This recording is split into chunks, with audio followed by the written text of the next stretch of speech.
冰车鱼这种的大型鱼啊，主要是出现伫个台湾东部沿海。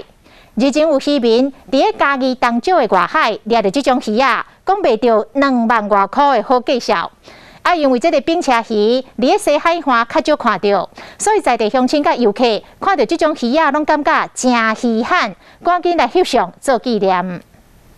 嘉义县渔民目前所海到东石外海，意外掠到真罕得伫西部海遐看到的冰车鱼，掠到的冰车鱼重180公斤，伫东石鱼市场电视拍卖，已经有真侪鱼商合买，价销2万外块。迄我伫咱东石外海遐掠到的，迄嘛唔知为倒来，可能是迷路走来。